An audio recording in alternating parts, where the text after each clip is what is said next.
2015. Minha pátria é a língua portuguesa. Homenageado Fernando Pessoa. Venha para a Festa Literária Internacional de Pernambuco e participe do Congresso Literário da Sexta-feira Internacional do Livro, da Fliporto Galera e Galerinha e muito mais. De 12 a 15 de novembro em Olinda.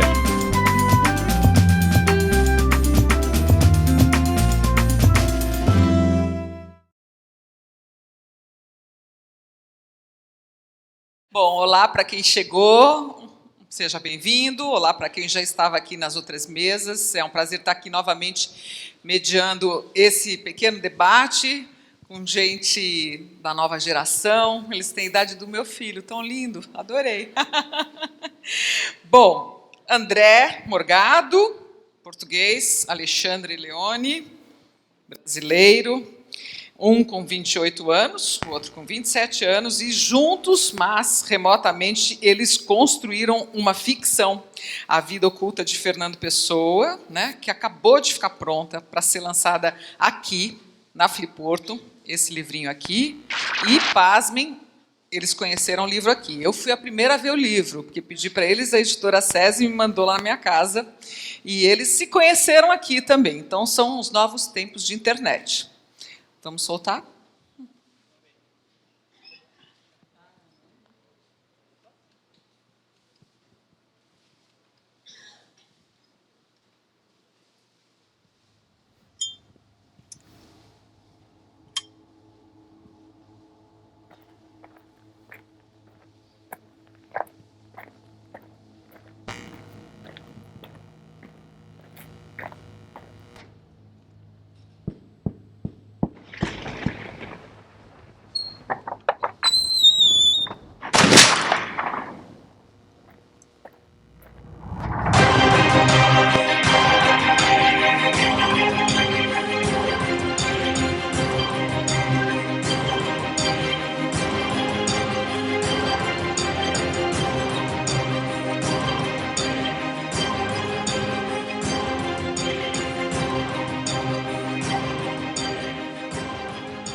Então, essa mesa é um pouco diferente, né? Eu pedi para eles mostrarem um pouco, ao longo da conversa a gente vai estar mostrando os slides, porque é engraçado a gente falar de um HQ e vocês não estarem vendo, né? Eles vão estar lá fora depois autografando, mas está aqui, fica muito difícil para a gente mostrar assim à distância, mas a gente vai projetar na tela. Eles são todos bastante internéticos e internautas, como vocês vão perceber. O André Morgado, como eu já falei, é português, licenciado em pedagogia e especializado em ensino especial. Ele é escritor, professor, dá aulas e tem projetos ligados ao mundo do HQ, ou banda desenhada, como se fala em Portugal, francês, bande dessinée. Aqui a gente fala HQ, né? Quadrinhos. E ele participou da criação de uma plataforma online de aprendizagem e técnicas de escrita. Alexandre, brasileiro, ilustrador, formado em artes visuais, trabalha com ilustração na publicidade, animação, games e HQ. Ele já publicou quadrinhos de forma independente e ele trabalha como freelancer e tem no YouTube um canal, um programa onde ele entrevista todas as semanas outros ilustradores de renome. E eles trabalharam juntos nesse projeto nos últimos meses, né, 1 ano e meio, conseguiram financiar com contribuições de leitores através daquele catarse de crowdfunding. O livro finalmente saiu pela editora SESI São Paulo e, como eu disse, engraçado que eles vieram a conhecer o livro, o produto final aqui pronto, né? Eles foram se conhecendo ao longo do processo e também conheceram o livro pelas fotos que eu conheci pelas fotos que ele me enviou, porque o livro chegou depois, né? Essas são as vantagens da gente estar vivendo nesse mundo tecnológico que aproxima. Mas, de qualquer forma, é interessante a gente perceber que eles construíram uma verdadeira ponte, né, entre Brasil e Portugal, através de um poeta que nós brasileiros gostamos muito, o que dirá então os portugueses, né, através de Fernando Pessoa. Então, um pouco disso tudo que a gente vai falar, assim como nas outras mesas a plateia pode fazer pergunta, por favor escrevam num papelzinho em letras bem claras aqui para eu poder enxergar e mandem aqui para a gente através das recepcionistas, né. Eu queria que você começasse a contar um pouco como que veio a ideia, André, de construir essa obra, que é uma obra de ficção, na verdade não é a história de Fernando Pessoa, nem de um dos seus heterônimos, mas é uma história dele, né? Como é que você teve essa ideia de fazer em conjunto com o ilustrador, no Brasil, aproximando os dois continentes? Bom, antes de mais, boa noite. Um agradecimento especial a toda a gente que tornou a nossa vinda, ou pelo menos a minha vinda ao Brasil, a primeira vez, não a última, mas a primeira vinda ao Brasil.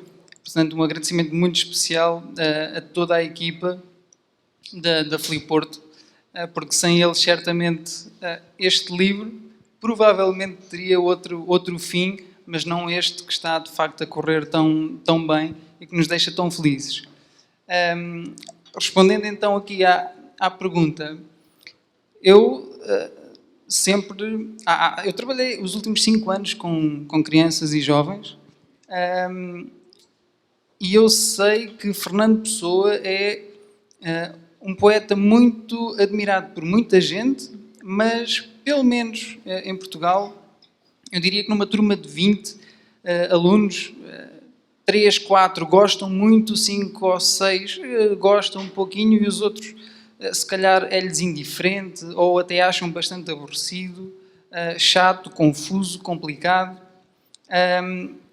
E isso fazia particularmente confusão. Fazia-me particularmente confusão porque eu acho que a cultura deve chegar às pessoas, as pessoas devem se interessar por ela, mas muitas vezes os canais de transmissão são canais um pouco complexos. E há espaço para tudo, não é? Há espaço para a cultura um pouco mais complexa e há espaço para a introdução a essa cultura mais complexa. Então o meu objetivo era tentar responder a uma pergunta que eu ouvi um jovem fazer, que era: mas como é que é possível gostar-se de Fernando Pessoa? Porque é chato. Fernando Pessoa é chato. E é meio doido, porque ele escreve por várias pessoas. Não faz sentido. Bom, então, numa tentativa desesperada de eu fazer entender àquela pessoa que talvez seja estranho, se calhar é essa estranheza que torna Fernando Pessoa peculiar,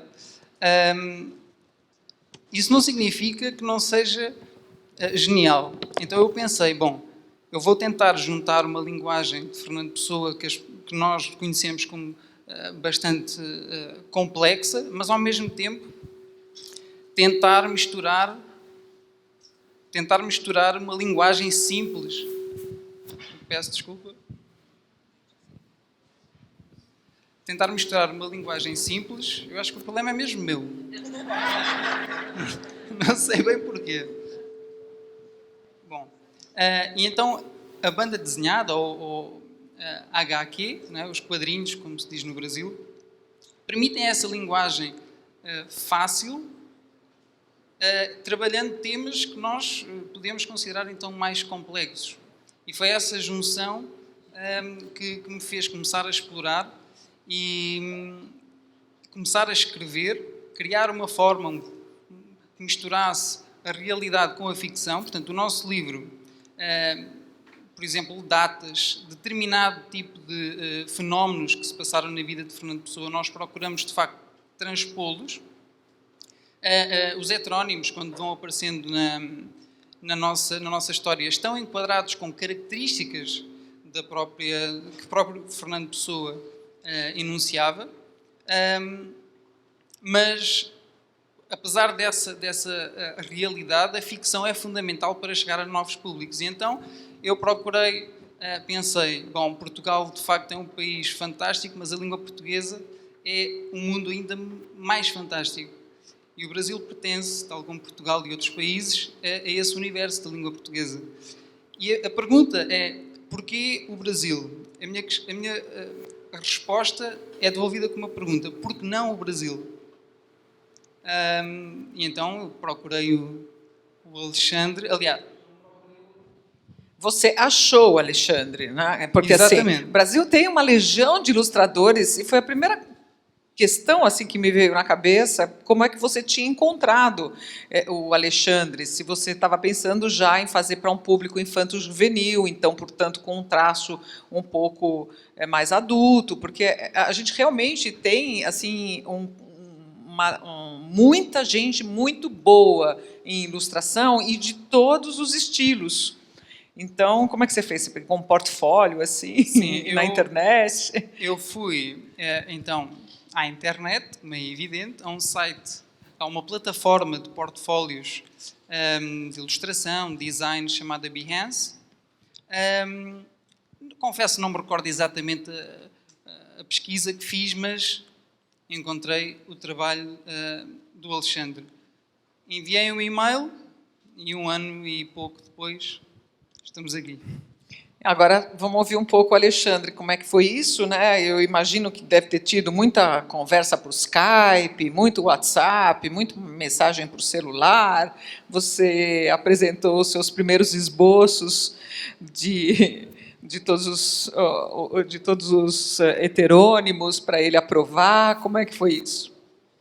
Bom, primeiramente eu quero reforçar o que o André disse, agradecer a produção da Flipboard, que foi muito gentil com a gente e todo o pessoal do backstage, e também agradecer as pessoas que estão assistindo a gente pela internet, galera do Bate-Papo Ilustrado, que deve estar vendo. Bom, qual é a mesma pergunta? Agora me... Como é que e olha que ele é apresentador no YouTube, hein? Mas lá é bem... Lá você que entrevista, é mais fácil.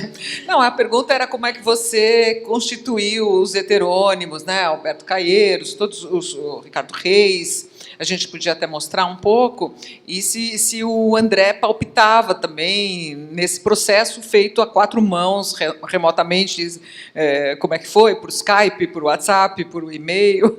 Sim. Essa apresentação a gente montou um pouquinho antes. Isso é um pouco do que o André falou sobre os objetivos do projeto, né? Que tem o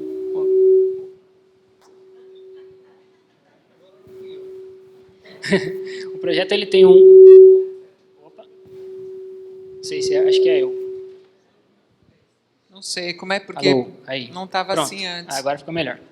Bom, o projeto ele tem um cunho que é um pouco educacional. Mas aí quando o André me procurou, eu tentei tomar o cuidado na hora de a gente construir essa linguagem, a gente construir de uma forma que a história em si, independente de ser de Fernando Pessoa, fosse uma coisa interessante e divertida, uma leitura prazerosa, que através dessa leitura a pessoa pudesse conhecer mais Fernando Pessoa. Deixa eu mostrar aqui algumas fotos. Vamos ver. Próximo. Aí, pronto.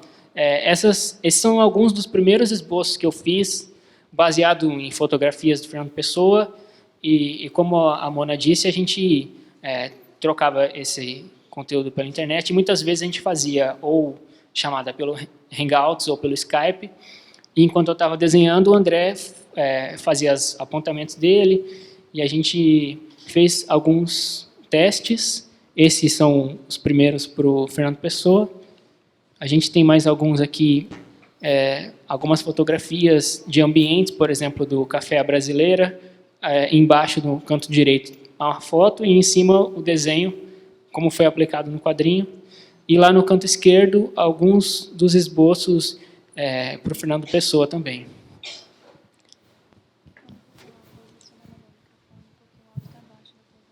Tá. Bom, esses também são alguns dos personagens que a gente criou. Desses aí, o único que é real é o Fernando Pessoa. Os outros a gente inventou para poder compor a narrativa dessa história.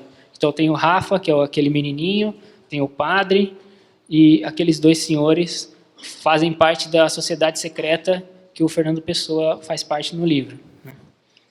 Bom, e esses são os 3 principais heterônimos do Fernando Pessoa, que é o Alberto Caeiro, primeiro, depois o Álvaro de Campos e o Ricardo Reis na ponta de cá. Sobre a construção desses 3 personagens especificamente, para construir o visual deles, a gente se baseou em coisas que o Fernando Pessoa escreveu e como ele descrevia algumas características físicas dos personagens. E a gente tentou montar esse quebra-cabeça e a gente fez alguma pesquisa também. Eu mandei para o André várias imagens do que eu imaginei que seria essas personalidades. A gente selecionou umas referências e construiu os heterônimos com essa aparência.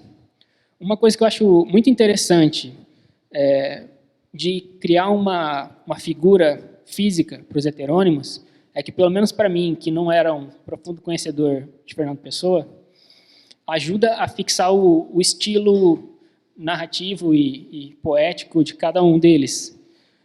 Hoje, se eu ler um poema, um trecho de algo que Fernando Pessoa escreveu, sem saber qual heterônimo pelo jeito que está escrito, eu lembro da figura do heterônimo e aí eu lembro o nome dele. Então, eu acho que, como uma forma de ajudar a fixar algumas características dos heterônimos, é legal ter uma figura física.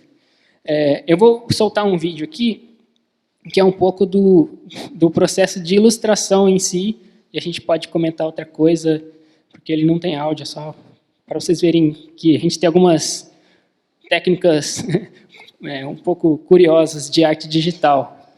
O meu trabalho ele é quase todo feito no computador, embora eu goste de desenhar no papel também, mas até para facilitar o envio de arquivos e tudo mais, quase todo o projeto foi feito nesse programa que é o Photoshop, né?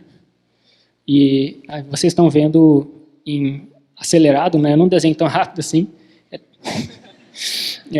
Como que foi a construção desses personagens. Nesse caso aí, vocês estão vendo os esboços que eu fiz, e aí tem a minha técnica secreta que vocês vão ver agora.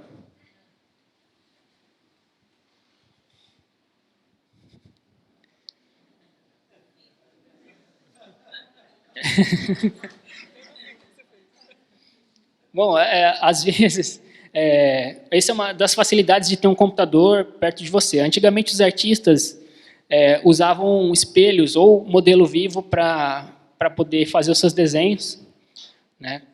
E às vezes, quando você está sozinho em casa, você não tem ninguém, a não ser você mesmo. Então, tem a webcam no computador, você se afasta um pouco, faz a pose, joga lá no computador e consegue captar a pose, a expressão que é o que a gente precisa às vezes. Portanto, é assim tão simples, ok? Tira uma fotografia vossa e tentem desenhar que vai sair logo como saiu ali. É muito fácil. Eu tentei e... Qualquer um pode fazer, né, na verdade. Então.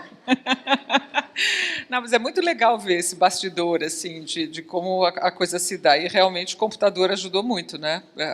Ainda tem ilustradores que fazem ou com aquarela ou com um desenho, mas cada vez mais raro, né? Vamos agora contar um pouco o que é história, né, para as pessoas saberem, e aí, ao mesmo tempo, eu aproveito para já fazer a pergunta que chegou aqui, do Jaime Ribeiro, dizendo: a vida oculta de Fernando Pessoa é a história que poderia ter sido? Então, responde a pergunta dele e diga-nos qual é a história. Bom, então, vamos tentar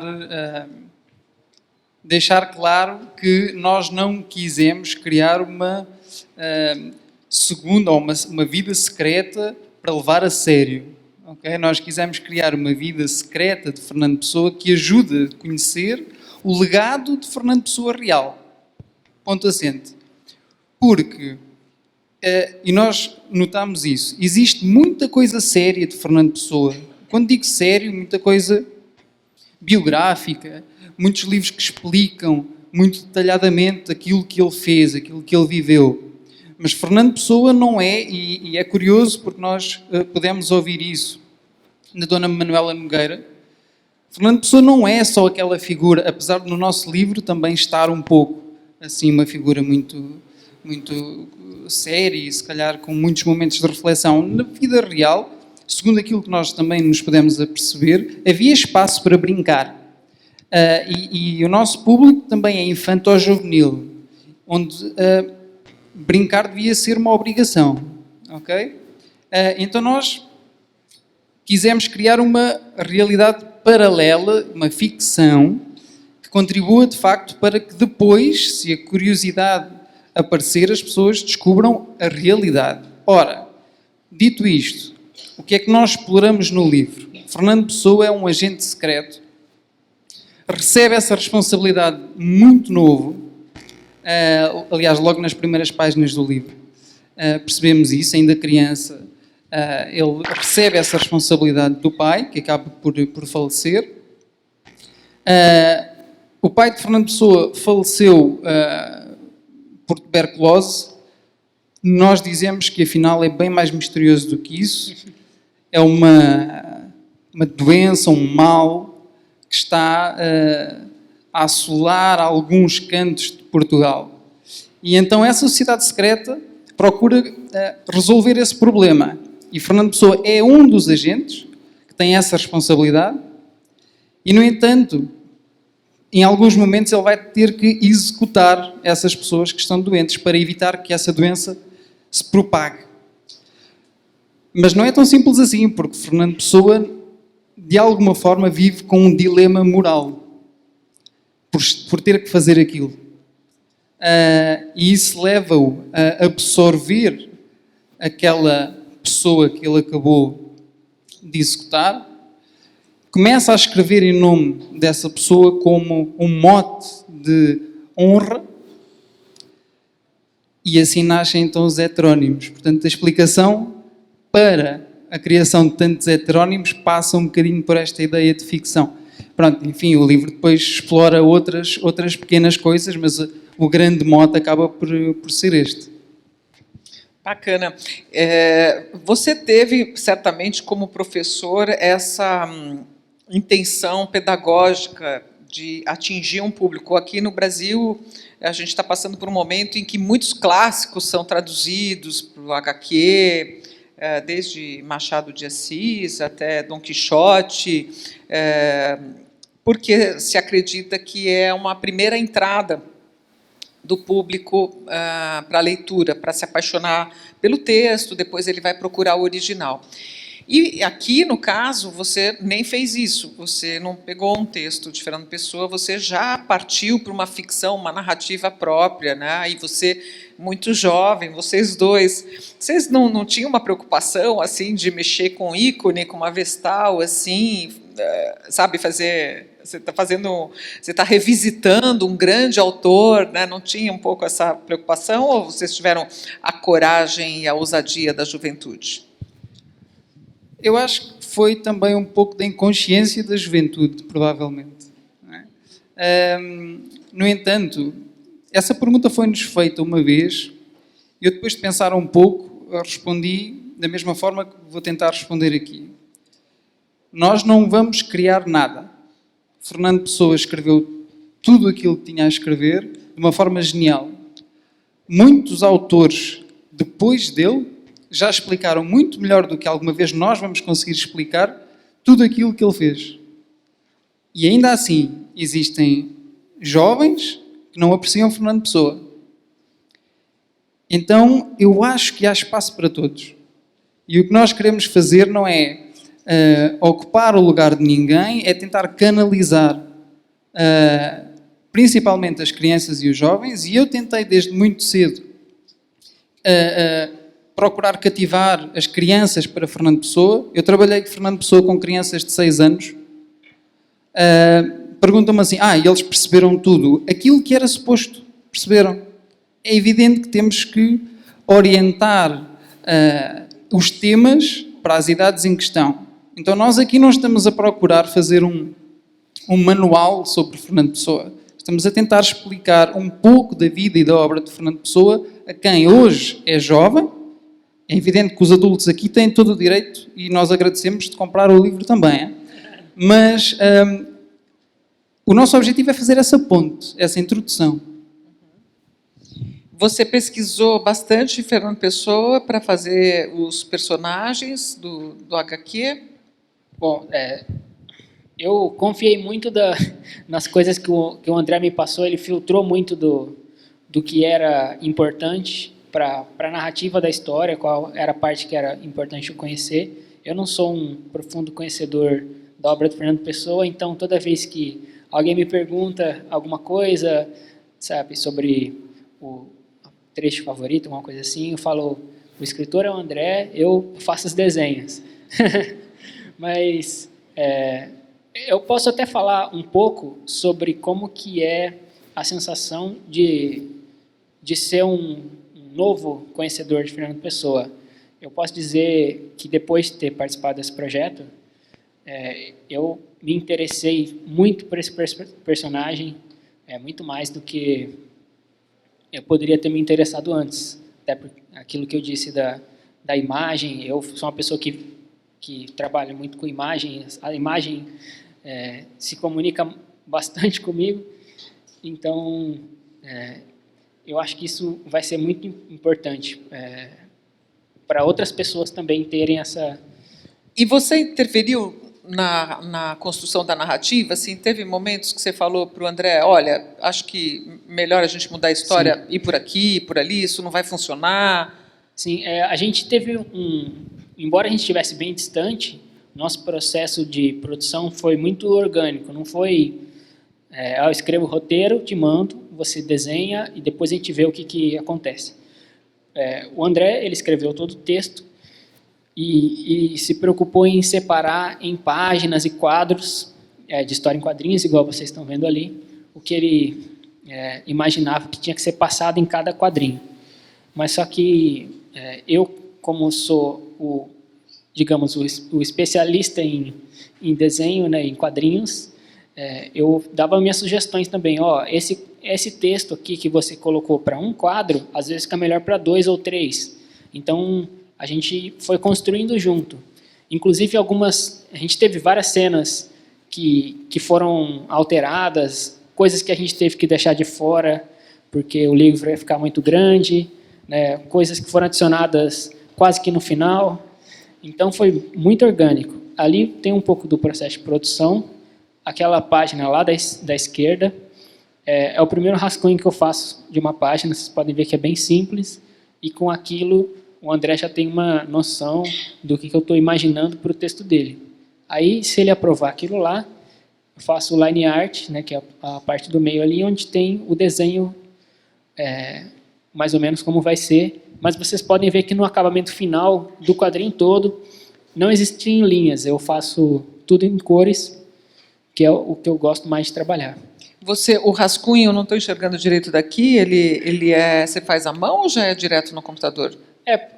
Por aquela questão que eu disse, hoje em dia, para ter mais agilidade, eu faço quase tudo digital. Algumas páginas só eu fiz à mão e escaneei, mas é porque eu não tenho scanner também, às vezes bate foto com o celular, fica ruim. Então, quase tudo foi digital mesmo. Ali vocês estão vendo, de novo, um pouco acelerado, eu não desenho rápido assim, um pouco do processo de fazer a página. Quanto tempo demorou? Bom, eu gostaria que fosse rápido assim para fazer, porque cada página dessa, até porque é tudo colorido, assim, tem a fase do planejamento, e aí tem essa etapa que vocês estão vendo, e depois a parte de cores. Eu acho que se eu fosse condensar o tempo, eu demoraria 2 dias para fazer cada uma das páginas. Se 8 horas por dia, talvez umas 16 horas por página dessa. E tem 60, né? Pelo que você me contou? 62, então você faz os cálculos aí, sei lá, meio ano de trabalho. Agora, pela cartela de cores que eu vi, né, eu li, ficou uma coisa bastante sóbria, mas muito sombria também, né? Muito marrom, muito cinza, muito preto? Foi proposital, por essa coisa Sim. um pouco mais fantasmagórica? Vocês estão vendo ali agora uma paletinha de cores que aparece às vezes, dependendo da cena. Eu trabalhei com uma paleta muito limitada. Tem só uma gama de tons de marrom, aí uma de cinza e uma de... E por quê? Qual foi a intenção, assim, de... Bom, como artista, eu gosto de trabalhar com paletas limitadas, mas a escolha pelos tons mais sépia, mais marrom e um pouquinho só de cores frias, eu acho que dá um ar um pouco antigo, sabe? Dá a sensação de que é uma coisa do passado. Se eu colocar muita cor, parece que é algo muito presente, sabe? Como a fotografia antiga. Exatamente. Bom, esse aí, ó, um pouquinho das páginas, como é que foi feito. Esse vídeo foi feito como teaser para o nosso projeto de crowdfunding, só para vocês terem uma ideia. Bom, é isso. Bacana, muito legal.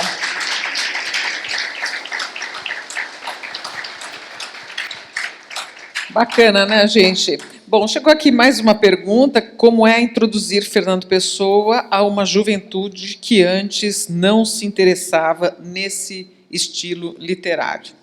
Você já falou mais um pouquinho, mas acho que a gente pode complementar. Então, tentando ser até bastante sucinto, é possível. Eu defendo que, para uma criança jovem, todos os temas são passíveis de ser trabalhados. Depende da forma como o fazemos.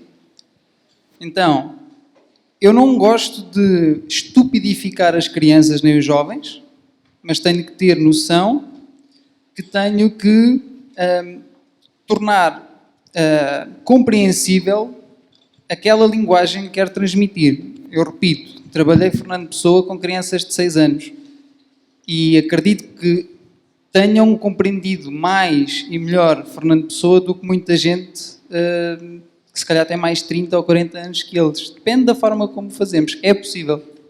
Sim, eu queria complementar o que ele disse sobre a escola, que materiais que tem vídeo, que tem imagem, coisas que são mais acessíveis para os jovens de hoje que vivem na internet, eu acho que ajuda a fixar o conteúdo mais do que uma aula tradicional, sabe?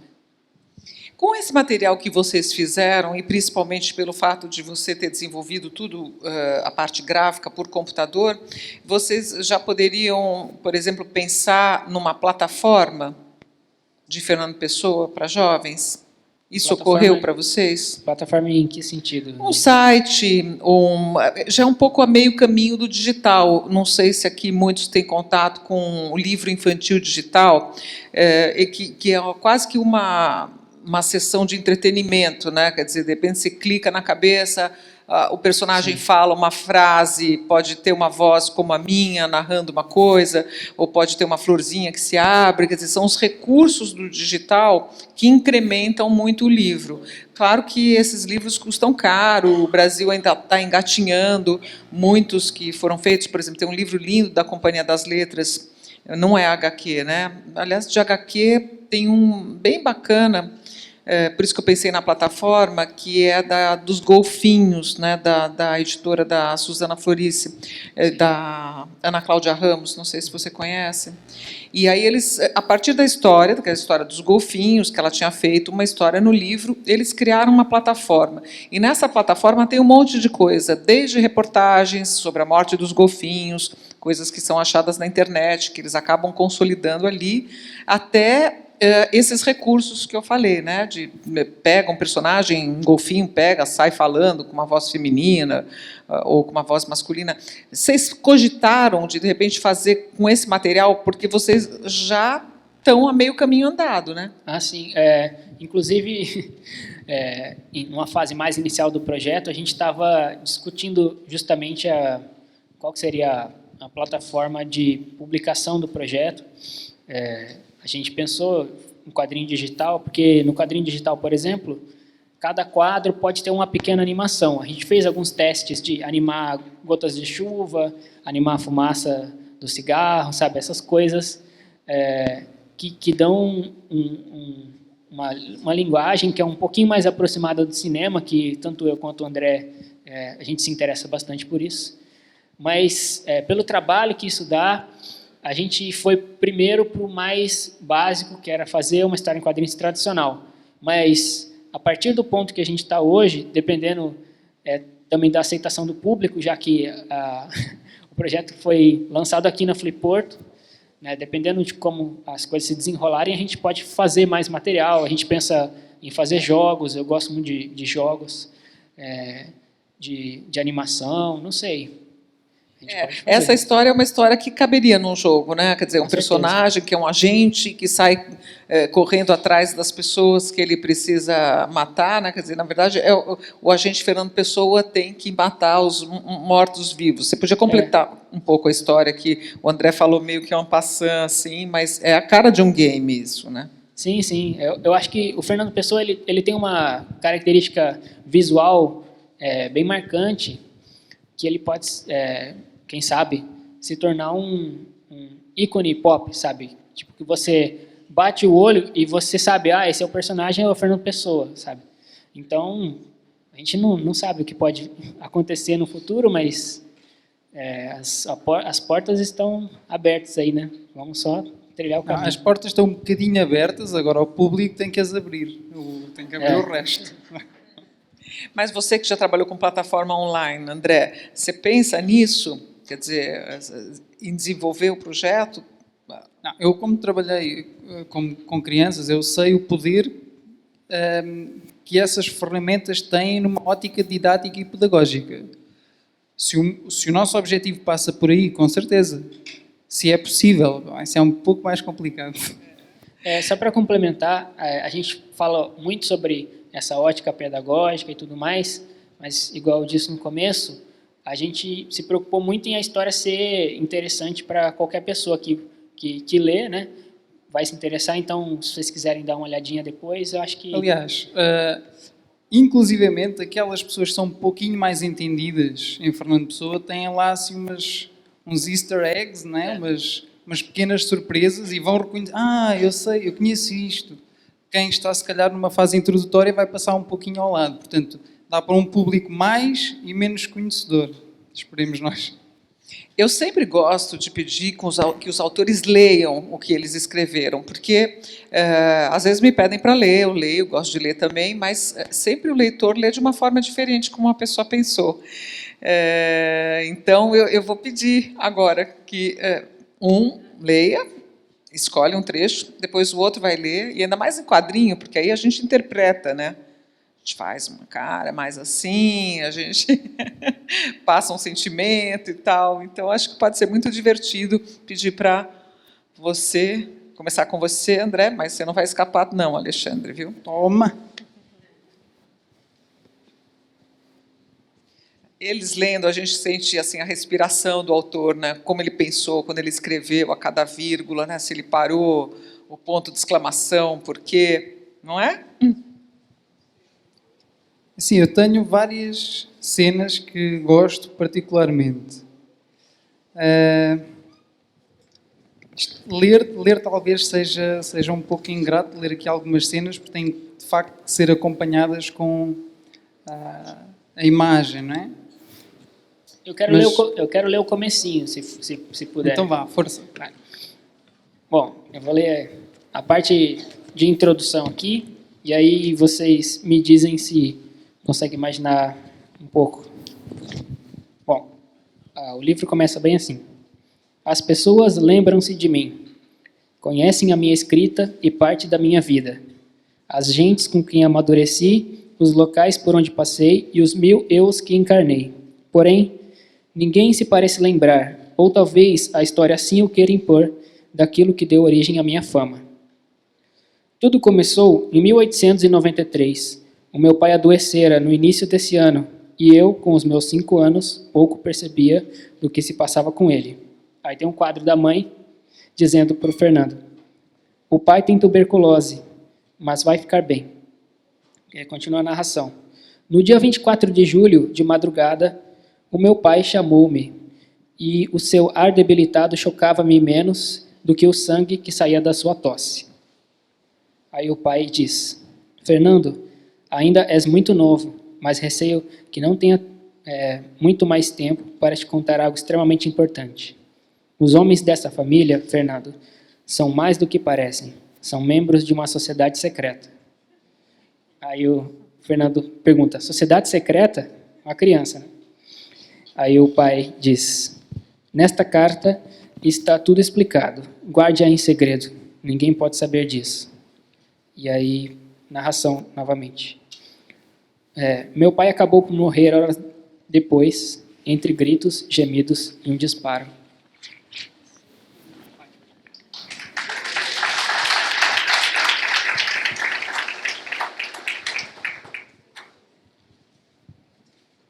Bom, então agora é a minha vez. Bom,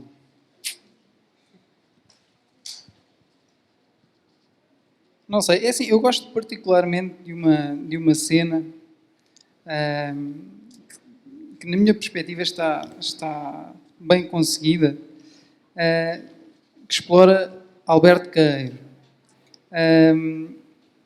Eu se calhar não vou também maçar-vos tanto com uma leitura, uma vez que o Alexandre já leu aqui um bom trecho, mas vou tentar transmitir a imagem através das palavras.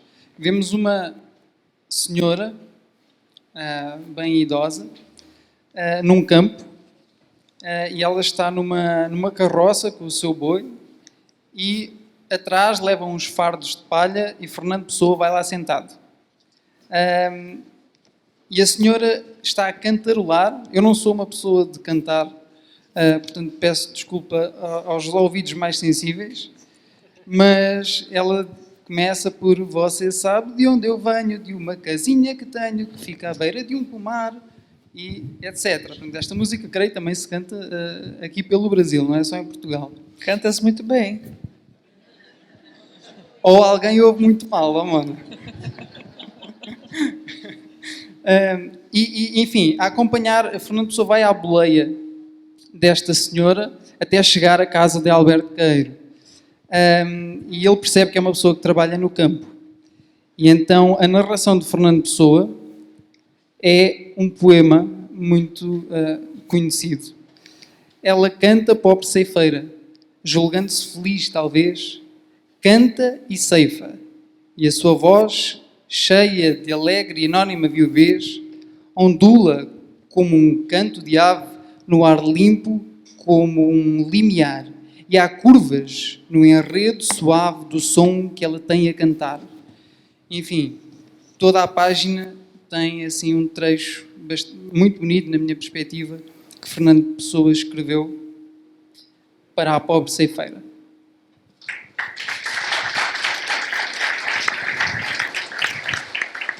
Como muitas perguntas chegaram aqui, vou tentar fazê-las todas, vamos tentar ser breve, mas vamos lá. Contem sobre o processo de crowdfunding, pergunta o Kleber Dantas. Tá, deixa eu explicar então essa parte.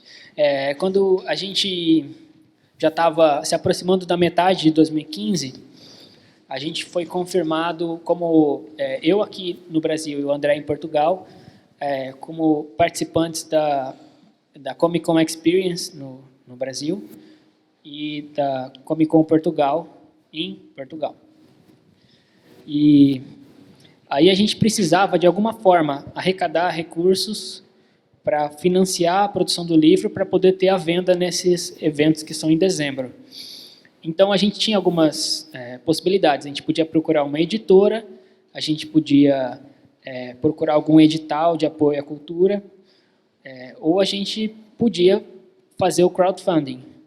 A gente optou pelo crowdfunding porque a gente viu que era a forma mais rápida e mais eficiente de fazer esse contato direto com o leitor e até testar a nossa ideia, ver o quanto que as pessoas estariam interessadas em comprar esse livro baseado mais ou menos nas mesmas coisas que a gente mostrou para vocês agora. Mas como é que vocês divulgavam o crowdfunding, assim? Pela Bom, internet, por Facebook?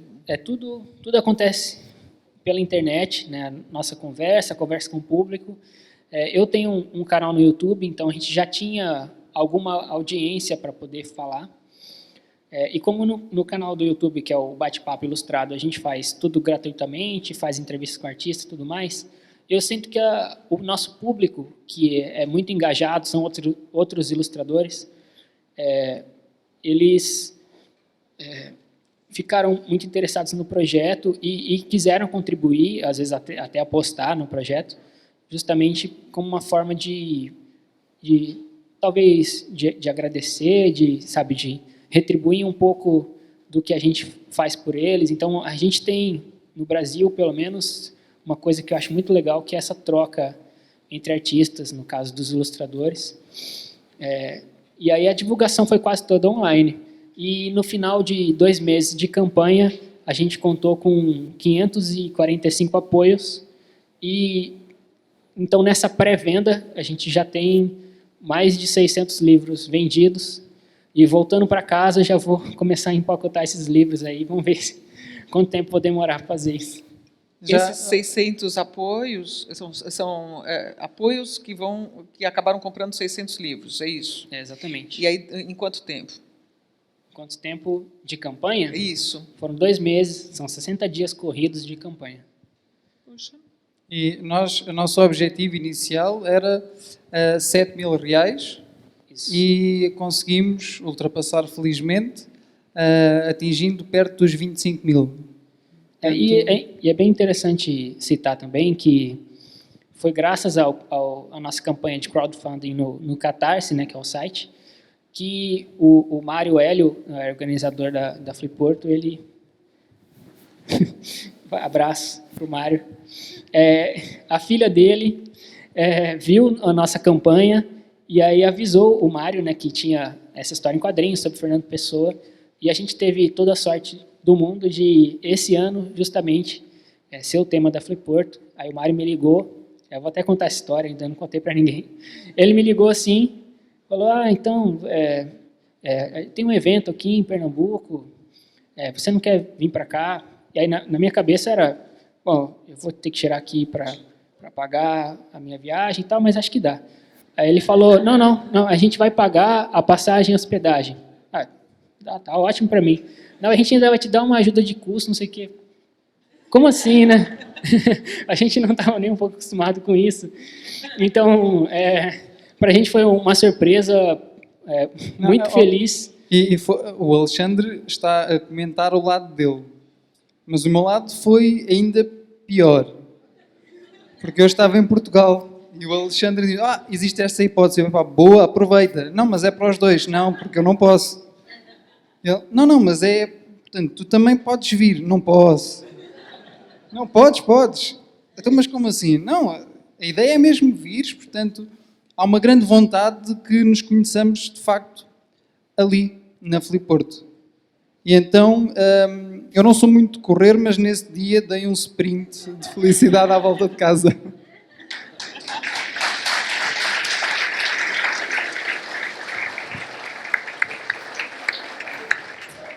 Muito legal.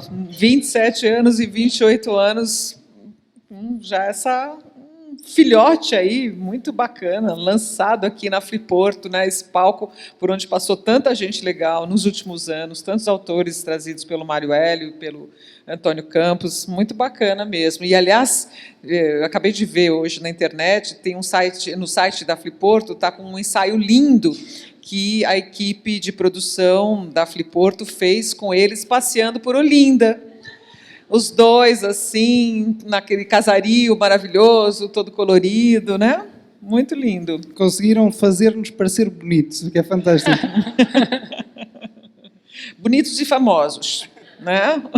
Eu acho que as pessoas passavam na rua, assim, via uns fotógrafos tirando foto da gente, assim. Quem são esses dois aí? Muito bom. Continuando aqui com as perguntas, a Renata, ou Renato Santos, não dá para ver se é Renato ou Renata. Bem, minha pergunta se trata de uma curiosidade, se futuramente pode haver chances desta HQ ser lançada como ânimo em redes de televisão. Como desenho animado, deve ser, né? Anime. Anime. É isso, é desenho animado. Isso. Bom, nós já demos mais ou menos a resposta. Por agora também convém desfrutar um pouco deste momento. Isso. Nós vimos pela primeira vez o livro aqui, ok? Portanto, vamos desfrutar, vamos... Vocês ainda estão lambendo a cria, digamos assim. O Sim. livro, A gente ontem eles não tinham visto ainda o livro, né? Não, nós tivemos acesso a livros para nós ontem. É. Portanto, E eu que tinha desfrutar. recebido o livro, esqueci em São Paulo na última hora, né? Não falei assim, putz, o livro não veio. Vocês viram? Não, ainda. Como assim não? Vamos torcer para que o livro chegue aqui, né? Chegaram os livros, gente, está lá fora. Mas, a seu tempo, se houver de facto, se existir a continuação de um sucesso relativo. Para isso a gente precisa de parceiros, né? Para Claro. produzir outros conteúdos que são um pouco mais complexos, como animação, a gente precisa de equipe, precisa de financiamento também, dependendo E é um custo muito mais alto, É. assim, incomparavelmente mais alto. E tanto é que as próprias televisões, elas acabam encomendando o que elas querem. É muito difícil que você emplaque um projeto que você leva. Sim, As mas a pessoas gente estão está cheias, aberto, né? se aparecer uma oportunidade amanhã para a gente voltar para o trabalho e ficar mais um ano aí fazendo, estamos aí para isso. Bom, você já tem o canal do YouTube, que você pode divulgar muito, né? Com certeza. Eu acredito muito nas redes sociais como forma de divulgar a literatura. Hoje, quando você pesquisa no Google, você não pesquisa mais só texto, você pesquisa entrevistas, vídeos. Aliás, você não falou que ia fazer um vídeo da gente aqui, deles também? É verdade, deixa eu aproveitar aqui, porque daqui a pouco, quando eu voltar para casa, né, eu vou passar alguns dias editando um vídeo da Flipporto e vocês vão aparecer. Então, quem todo quiser mundo. aparecer é só dizer assim adeus. Olha aí a plateia aqui na Flipporto assistindo a gente. Olha aí o Mário Hélio lá na pontinha, você falou tanto dele. E aí a gente continua fazendo pergunta do público, que aqui na isso aí. Flipporto a plateia também participa. Então vamos lá, tem muitas perguntas para vocês. Ana Cláudia, como os heterônimos do Fernando Pessoa se apresentaram no livro? Pergunta para você. Como os heterônimos se apresentaram? Bom, os heterônimos, eles cada um tem a sua característica. Por exemplo, o Alberto Caeiro, ele é um homem do campo. O Álvaro de Campos, ele é o Álvaro de Campos podia ser do campo, né? Não sei por que, mas tudo bem. Ó, Fernando Pessoa, vacila, hein? A gente não tem aquela página que eles aparecem ali. Quer que eu volto ali? Vamos ver se vai dar. Tem o doutor Ricardo Reis. Sim, sim. Se o pessoal da produção puder voltar um pouquinho. Bom, cada um tem a sua característica de escrita, que dão algumas dicas de que ambiente essa pessoa vivia. Então, a gente encaixou isso na história, né, de uma forma que, obviamente, como o André leu um trecho, o Fernando Pessoa vai até uma área rural e ele encontra o Alberto Caeiro lá, ele encontra o Álvaro de Campos num apartamento em Lisboa, né? Então, cada um tem o seu ambiente. O Ricardo Reis já numa situação mais de fuga para o Brasil. Inclusive, essa foi uma das grandes dificuldades que a gente teve, porque o Ricardo Reis, ele, nos poemas, ele conseguiu ir para o Brasil. Mas só que Fernando Pessoa não foi, na nossa história, pelo menos. Então, a gente teve que lidar com esse problema e a gente conseguiu resolver isso no livro, que vocês só vão ver na hora. E você bota também algumas frases, né? Você podia falar das frases que são faladas pelos heterônimos, né? Ele está muito feliz no campo. Sim, então, há uma parte... Nós tentamos... eu tentei introduzir, de facto, pensamentos e excertos de poesia nas falas de cada personagem. ok? Tentámos contextualizar uma determinada poesia num balão de fala, misturado, obviamente, com algumas reflexões minhas e com algumas frases pensadas por mim, e tentando dar a mão a um trecho de um determinado poema que nos parecia encaixar ali perfeitamente. Portanto, fazemos, ao ler de facto a nossa história em quadrinhos, a nossa banda desenhada, há também esse acesso àquilo que foi escrito, não só ao ambiente, às características de cada heterónimo, mas também há alguns trechos que foram escritos. E isso facilita depois também a tal interiorização da produção. A sua pesquisa deve ter sido imensa, né? Um bocadinho. Onde você pesquisou? Que livros, sites? Nós inclusivamente temos aqui, para facilitar, para facilitar para você ali, ó. Pronto. Temos ali 3 livros que serviram como base. Felizmente, como não poderia deixar de ser neste projeto, a internet, se bem utilizada, também tem ferramentas muito boas, e então foi um pouquinho isso. Foram alguns meses de pesquisa de datas, pesquisa de locais, uma frase que se encaixava perfeitamente e nós precisávamos mesmo que existisse uma frase para aquela parte e precisávamos de ir folhear até encontramos, está aqui uma frase que faz sentido para esta parte. Apesar de ter sido trabalhoso, foi um dos processos também mais divertidos para mim. Uma coisa que é muito interessante, agora, cada um de vocês, quando for ler um trecho de um poema do Fernando Pessoa, imagina que ele foi um agente secreto, que ele executava pessoas doentes e escrevia o nome delas e lê sobre, quando ele diz que ele tem muitas almas, que ele tem muitos eu dentro dele, todos os dilemas morais que estão escritos nos poemas, é uma coisa de explodir a cabeça, assim, encaixa perfeitamente. Portanto, lá está, a existência de muitos eus dentro de Fernando Pessoa, está aí explicado o porquê. Portanto, nós tentámos brincar um pouco com isso. Apesar de que todo este ocultismo e este ambiente assim mais sombrio, principalmente o ocultismo, também esteve de facto na vida de Fernando Pessoa. Numa determinada fase da sua vida, ele também manifestou algum interesse, e nós temos inclusivamente uma nota de autor, manifestou algum interesse em algumas questões, se calhar do pensamento, o oculto e tal. Então não foi assim totalmente inocente a utilização desta linguagem.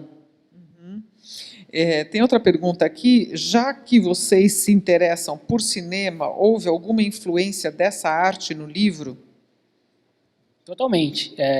Tanto que se vocês verem, eu posso falar da minha parte, que é a parte gráfica,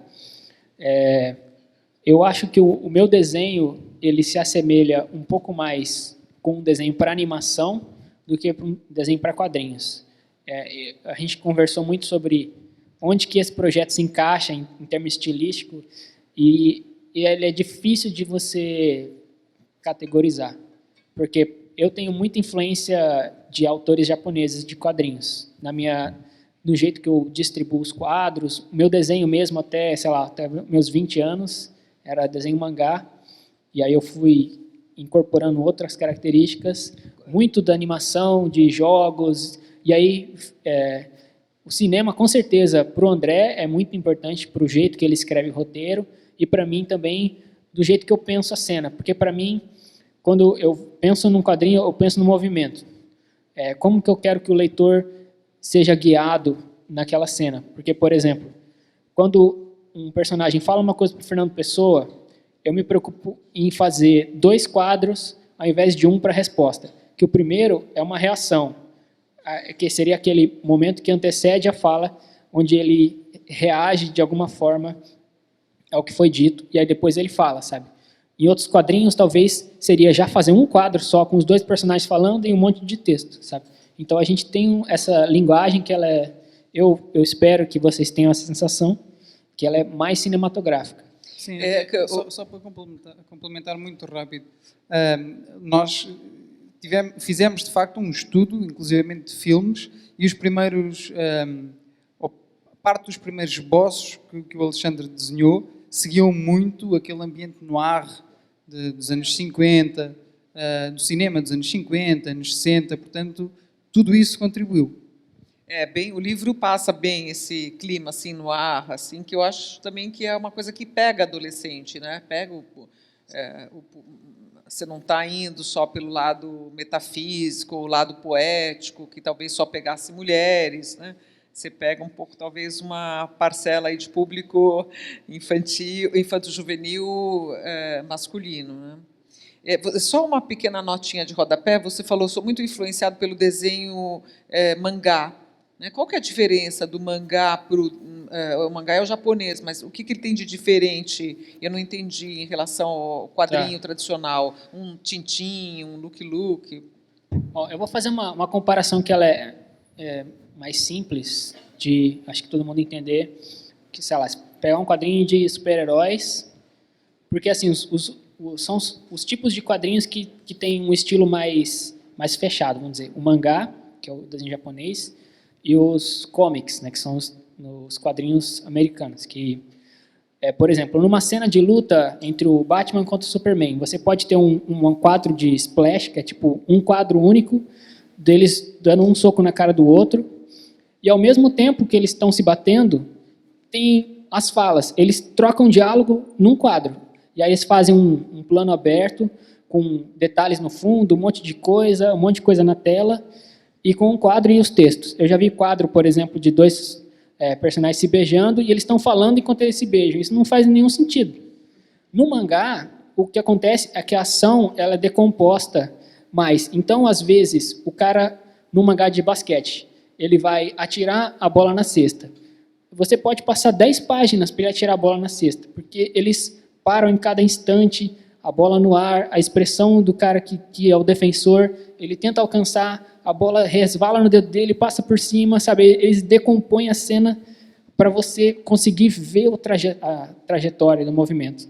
Então, geralmente, a gente tem, nos quadrinhos mangá, isso é uma coisa que vocês vão poder ver no Fernando Pessoa, que é, quando a gente apresenta uma nova cena, o primeiro quadro mostra o cenário para ambientar o leitor, saber onde que se passa a cena. Aí, o segundo quadro, você tem uma aproximação que mostra em que posição que o personagem está em relação àquele cenário que foi apresentado. E daí para frente, se forem diálogos, quase tudo é close, é fechado. Então, uma crítica que eu faço a mim mesmo desse trabalho é que ele tem poucos cenários. Então, tipo, tem sempre um quadro que apresenta o cenário e depois quase tudo é fundo liso e diálogos. Mas que não deixa de ser importante para nos deixar a pensar no que lemos. Portanto, tentem imaginar um poema de Fernando Pessoa ou um pensamento de Fernando Pessoa numa prancha com várias coisas a acontecer. Eu acho que não é tão convidativo. A leitura não é tão calma, tão reflexiva. Sim, os quadrinhos mangá, eles, até porque geralmente o ritmo de produção ele é mais acelerado, eles colocam só o que é relevante assim, na cena. Por exemplo, se o personagem está falando, põe o rostinho dele ali e põe o texto. É mais ou menos assim que é o nosso também. Chegou uma pergunta aqui, mas eu não estou conseguindo, na verdade, ler essa primeira palavra. Se você conseguir, a gente faz. Se não, está um pouco complexo aqui. A gente está realmente se encaminhando para o final. Se alguém tiver mais alguma pergunta, que levante a mão ou se cale para sempre. Bom, de qualquer das formas, nós vamos estar disponíveis para conversar com quem estiver interessado lá fora. Vamos ter também os nossos livros lá fora. Quem quiser um miminho. Portanto, as perguntas que não forem respondidas aqui poderão ser respondidas lá fora também. Você conseguiu entender essa palavra? Não, né? Não.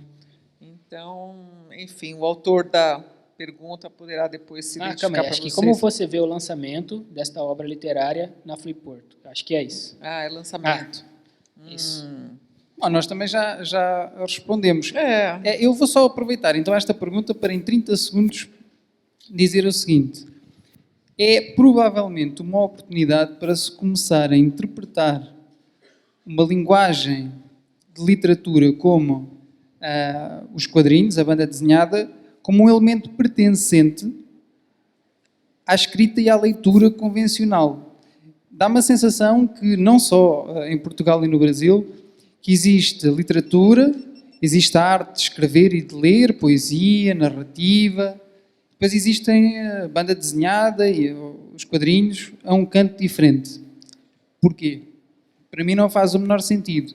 E se começarmos a pensar na harmonia que podemos criar e a ponte que se pode estabelecer entre os dois tipos de escrita, se calhar temos mais a ganhar. Ponte, essa palavra, foi aquilo que me parece que não é muito, ou não foi muito explorado até agora entre os países de língua portuguesa.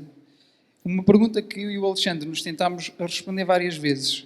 Porquê é que nós, do que conhecemos, somos dos poucos artistas, entre aspas, escritores, de Portugal e do Brasil a trabalhar juntos? Porque é que isto não há mais trabalhos deste tipo? Não necessariamente na banda desenhada. Eu sei que na música isso existe com alguma frequência. Na televisão e no cinema de vez em quando.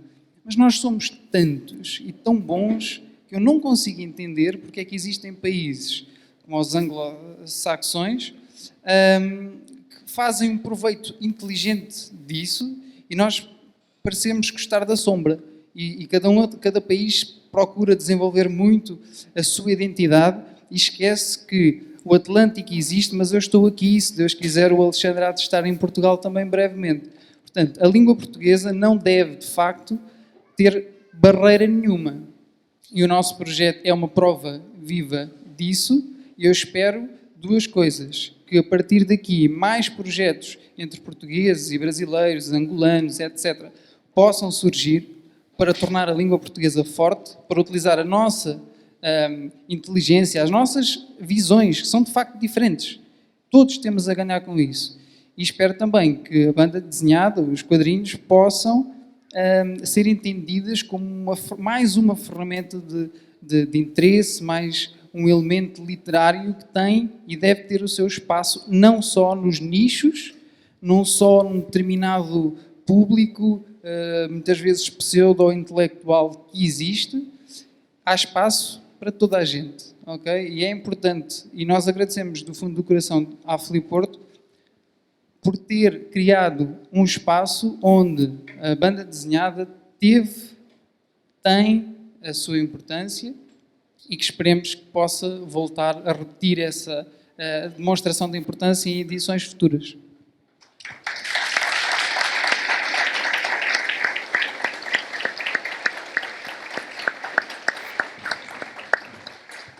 Muito bacana, parabéns de novo aos dois pelo filhote, podem lamber a cria, podem aproveitar o presente e receber o público lá fora. Parabéns. Muito obrigado, pessoal. Muito obrigado.